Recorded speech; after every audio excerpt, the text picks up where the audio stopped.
أنفسكم ولا تنابزوا بالألقاب بئس الاسم الفسوق بعد الإيمان ومن لم يتب فأولئك هم الظالمون۔ اس آیت کریمہ میں اللہ نے ایک اور اہم معاشرتی آداب میں سے چند آداب بیان فرمائے ہیں۔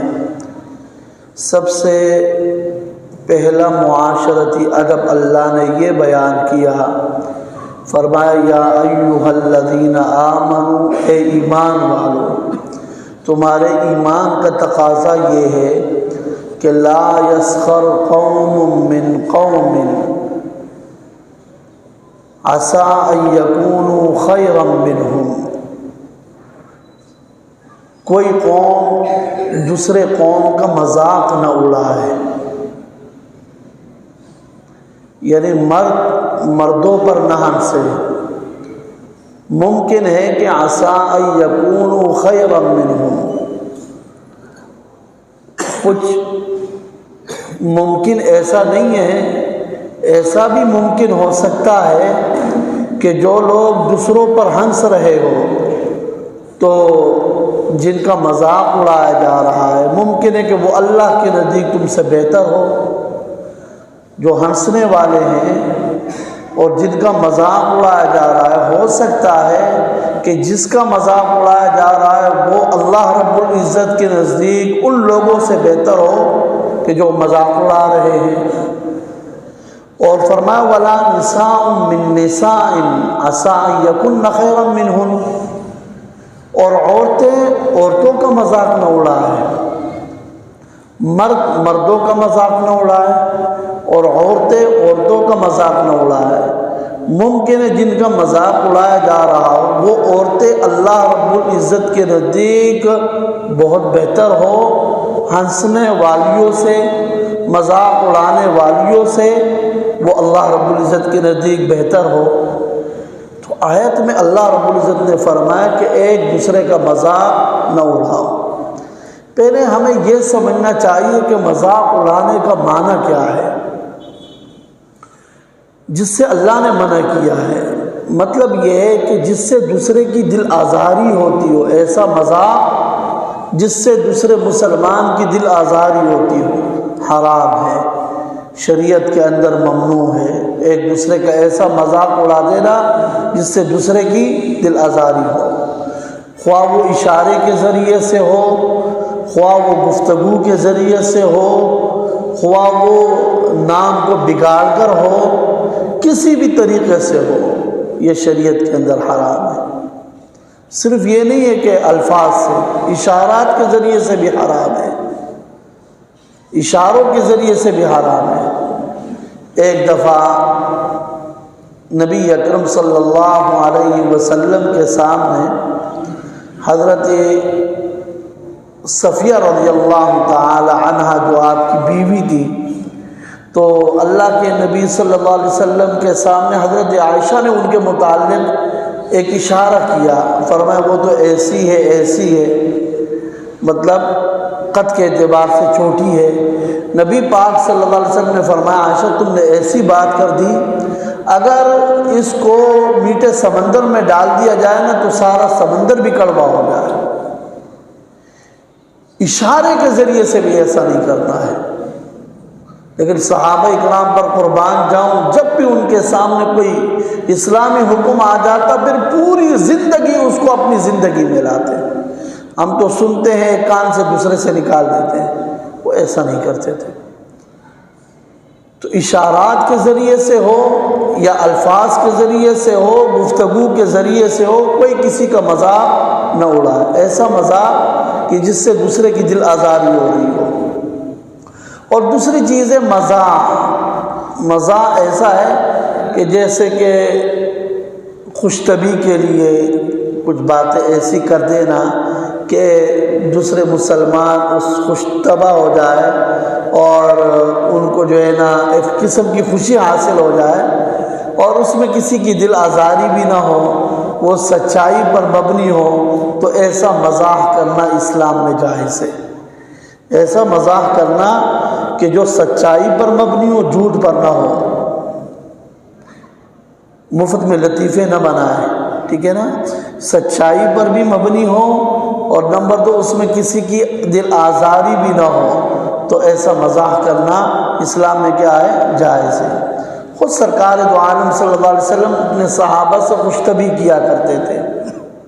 ایک بڑھیا عورت تھی، رسول اللہ صلی اللہ علیہ وسلم کے پاس آئی تھی اور جنت کا تذکرہ ہی ہو رہا تھا، تو اس نے کہا اللہ کے رسول دعا فرمائیے کہ میں بھی جنت چلی جاؤں۔ نبی پاک صلی اللہ علیہ وسلم نے فرمایا بھائی کوئی بڑھیا عورت جنت میں نہیں جائے گی، کوئی بڑھیا عورت جنت میں نہیں جائے گی۔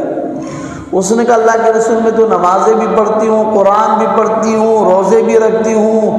نبی پاک نے فرمایا بڑھیا عورت بہرحال جنت میں نہیں جائے گی۔ پریشان ہونے لگی، رونے لگی۔ حضور نے اس سے سمجھایا کہ بھائی جنت میں جو بھی جائے گا تو جوان ہو کر جائے گا۔ اب یہ مزاح ہے، خوش طبعی ہے، سچائی پر بھی مبنی ہے، ٹھیک ہے نا، کوئی دل آزاری بھی نہیں ہے، تو ایسا مزاح اسلام کے اندر کیا ہے؟ جائز ہے۔ ایک صحابی نبی پاک صلی اللہ علیہ وسلم کے پاس آیا کہ اللہ کے رسول جب غنیمت کا مال آ جائے گا تو مجھے ایک اونٹ دے دینا۔ نبی پاک صلی اللہ علیہ وسلم نے فرمایا ٹھیک ہے، جب آئے گا تو پھر آپ کو دے دوں گا۔ تو وہ آیا اللہ کے نبی کے پاس، بہت سارے اونٹ آ گئے تھے، تو اس نے کہا اللہ کے رسول مجھے آپ ایک اونٹ دے دینا۔ نبی پاک صلی اللہ علیہ وسلم نے فرمایا میں آپ کو اونٹنی کا بچہ دوں گا۔ تو آپ کو بھی اگر میں کہہ دوں اونٹنی کا بچہ تو آپ بچے کے ساتھ کیا کروں گا؟ تو اس نے کہا اللہ کے رسول میں اونٹنی کے بچے کے ساتھ کیا کروں گا؟ وہ کسی کام میں ہی نہیں آئے گا، میں اس کو پالتا رہوں گا، بڑا کروں گا، پھر اس کے بعد کئی کام میں آئے گا۔ نبی پاک نے فرمایا دیکھو ہر اونٹ اونٹنی کا بچہ ہی ہوتا ہے، یہ جتنے بھی اونٹ ہوتے ہیں یہ 12 اونٹنی کے کیا ہوتے ہیں؟ بچے ہی ہوتے ہیں۔ تو یہ مزاح آپ نے کیا جو سچائی پر بھی مبنی ہے، خوش طبعی ہے، اللہ کے نبی نے اپنے صحابہ سے کیا۔ ایک عورت حضور کے پاس آئی، آپ نے فرمایا تمہارا شوہر وہ ہے نا کہ جس کی آنکھوں میں سفیدی ہے؟ وہ چلی گئی۔ جب شوہر گھر میں آیا تو اس کی آنکھوں کو غور سے دیکھنے لگی، تو شوہر نے کہا بھائی کیا ہو گیا ہے؟ کہا مجھے حضور نے کہا تھا کہ تمہارا شوہر وہ ہے جس کی آنکھوں میں سفیدی ہے۔ تو اس کو ہنس پڑا، اس نے کہا بھائی جتنے بھی مرد اللہ نے بنائے ہیں یا عورتیں بھی ہیں تو سب کی آنکھوں میں اللہ نے کیا بنائی ہے؟ سفیدی بھی بنائی ہے۔ کون سا ایسا آدمی ہے جس کی آنکھوں میں سفیدی نہ ہو؟ تو یہ ایک مزاح ہوتا ہے، اور اس قسم کا مزاح کرنا جو سچائی پر مبنی ہو، دل آزاری نہ ہو، تو یہ کیا ہے؟ جائز ہے۔ ہاں کوئی قوم دوسرے قوم کا ایسا مذاق نہ اڑائے کہ اس قوم کے لوگ اس کو برا سمجھے، کوئی مرد کسی مرد کا ایسا مذاق نہ اڑائے کہ وہ اس کو برا سمجھے۔ جیسے ہمارے آج کل قوموں پر لطیفے ہوتے ہیں نا کہ فلاں قوم کے لوگ ایسے ہیں، فلاں قوم، سارے لطیفے ہوتے ہیں، اور ایک تو وہ سچائی پر بھی مبنی نہیں ہوتے ہیں، دوسرا اس میں یہ بھی عیب ہوتا ہے کہ وہ جو قوم ہوتا ہے وہ لوگ اس کو برا بھی سمجھ رہے ہوتے ہیں کہ کیوں یار ہمارے متعلق ایسی باتیں کی جا رہی ہے۔ تو سچائی پر بھی مبنی نہ ہو، برا بھی سمجھا جا رہا ہو، اذیت بھی ہو، ان کو تکلیف بھی پہنچ رہا ہو، تو ایسا مذاق کرنا شریعت کے اندر جائز نہیں ہے۔ اگر کسی قوم کے متعلق کوئی لطیفہ یا کوئی ایسی بات آ بھی جائے، میسج کی صورت میں آئے، واٹس ایپ کی صورت میں آئے، تو اس کو آگے فارورڈ نہیں کرنا چاہیے۔ میں اور آپ اتنا تو کر سکتے ہیں کہ آگے ہم اس کو کسی اور کو نہ بھیجیں۔ ایک اسلامی حکم یہ ہے، اسلام دیکھو یہ سمجھاتا ہے کہ آپ اگر کسی کا مذاق اڑا رہے تو اپنے آپ کو دیکھو بھائی، ہو سکتا ہے وہ تو اللہ کے نزدیک بہتر ہو۔ صحابہ اکرام نے جب یہ آیت سنی نا، اللہ اکبر، ایک صحابی ہے عمر ابن شرحبیل، اس نے جب یہ آیت سنی، اس نے کہا میں اگر کسی شخص کو دیکھ لوں گا نا کہ وہ بکری کی تنوں میں سے ڈائریکٹ کیا کر رہا ہو؟ دودھ پی رہا ہو، یہ عمل اچھا نہیں سمجھا جاتا ہے نا۔ تنوں سے دودھ نکال لے اور پھر بندہ کیا کرتے پی لے. لیکن اگر میں کسی کو ایسے بھی دیکھ لوں نا کہ وہ جیسے کہ بکری کے بچے کی طرح لگ جائے بکری کے وہ تنوں کے ساتھ اور ڈائریکٹ اس سے دودھ پینے لگ جائے، فرمایا ہنسی تو آئے گی لیکن میں پھر بھی نہیں ہنسوں گا، اس لیے کہ ممکن ہے کہ وہ اللہ کے نزدیک مجھ سے کیا ہو بہتر. اور بھی بڑے صحابہ کرام کے عجیب اقوال میں بیان کر دوں تو بہت احتیاط کیا انہوں نے. آپ تفسیری قرطبی کو اس آیت کے نیچے اگر کوئی دیکھ لینا اتنے سارے اقوال ہیں صحابہ کرام کے. عبداللہ ابن عمر نے اس آیت کو سننے کے بعد ایک تبصرہ کیا تو کوئی کسی کا مذاق نہ اڑائے. اور عبداللہ ابن عمر اکثر یہی کہا کرتے تھے. کسی نے پوچھا کہ تقویٰ کیا ہے تو فرمایا التقویٰ اللہ ترى نفسک خیرا منہا. تقویٰ یہ کہ اپنے آپ سے کسی کو بہتر نہ سمجھو. ہر آدمی کو دوسروں سے اپنے آپ کو کمتر سمجھو، یہ تقویٰ ہے. اور دوسرا حکم اللہ نے یہ بیان فرمایا وَلَا تَلْمِزُوا أَنفُسَكُمْ، اپنے آپ کو عیب نہ لگا لو. دیکھو قرآن کا ایک عجیب اسلوب ہے، ایک انداز ہے قرآن کا.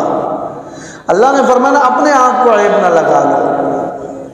تو بھائی اپنے آپ کو تو کوئی بھی عیب نہیں لگاتا. کون ایسا آدمی ہے جو یہ چاہتا ہے کہ بھائی میں اپنے آپ کو عیبدار بنا دوں، اپنے آپ کو کیا لگا دوں، عیب لگا دوں؟ کوئی بھی ایسا نہیں کرتا ہے. تو پھر اس آیت کا معنی کیا ہے؟ معنی یہ ہے کہ دوسروں کو عیب نہ لگا لو. اللہ آپ نے تو فرمایا کہ اپنے آپ کو عیب نہ لگا لو، فرمایا دوسروں کو عیب لگانا ایسا ہے گویا کہ تم نے اپنے آپ کو کیا کر دیا، عیب لگا لیا. جیسے قرآن نے فرمایا وَلَا تَقْتُلُوا أَنفُسَكُمْ، اپنے آپ کو قتل مت کرو. معنی یہ کہ دوسرے کو قتل مت کرو. دوسرا جو مسلمان ہے نا اس کو بھی اپنا سمجھو. کل بھی درس میں عرض کیا تھا نا کہ تمام مسلمان ایک جسم کے مانند ہیں. اللہ نے اتنا ایسا تعبیر اختیار کیا وَلَا تَلْمِزُوا أَنفُسَكُمْ، اپنے آپ کو عیب نہ لگاؤ، دوسرے مسلمان کے اندر عیب نہ لگاؤ. کسی کو تانا مت دو، لعن طعن مت کرو. ایک آدمی ہے اس سے کوئی گناہ ہو گیا، کوئی بھی گناہ کیا، چوری کر لی، اللہ نہ کرے اس نے زنا کیا، کوئی اور گناہ کیا، پھر اس نے توبہ بھی کر لیا ہے، پھر اس کو جو ہے نا پرانے گناہ کا طعنہ دینا یہ بہت بڑا گناہ ہے.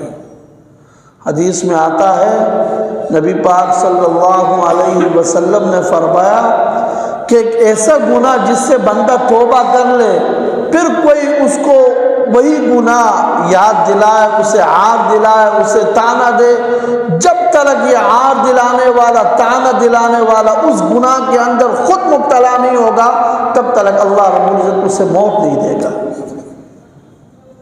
اللہ اسے رسوا کرتا ہے. ایسا نہیں کرنا چاہیے. اور ویسے بھی کسی کے عیبوں کے پیچھے اتنا نہیں پڑنا چاہیے. اپنے عیبوں کی طرف انسان کو توجہ دینی چاہیے کہ بھائی میرے اندر کیا کیا چیزیں ہیں تاکہ میں اپنے آپ کی کیا کر لوں، اصلاح کر لوں. یہ دوسرا حکم، معاشرتی حکم اللہ نے بیان فرمایا. اور میں نے حدیث سنائی تھی آپ کو کہ نبی پاک صلی اللہ علیہ وسلم نے فرمایا لا تتبعوا عوراتہم، کوئی دوسرے کے عیبوں کے پیچھے نہ پڑے. ومن یتبع عورت اخی، جو اپنے مسلمان بھائی کے عیب کے پیچھے پڑتا ہے، یتبع اللہ عورتہ، اللہ اس کے عیبوں کے پیچھے پڑ جائے گا. اور جس کے عیبوں کے پیچھے اللہ پڑ جائے اللہ رب العزت اسے گھر کے اندر ہی رسوا کر دیتا ہے. اللہ مجھے اور آپ کو کہنے اور سننے سے بڑھ کر عمل کی توفیق عطا فرمائے. اے اللہ ہمارے گناہوں کو معاف فرما، پروردگار ہماری غلطیاں معاف فرما، اے اللہ ہماری لغزشیں معاف فرما. وصلی اللہ علیہ وسلم.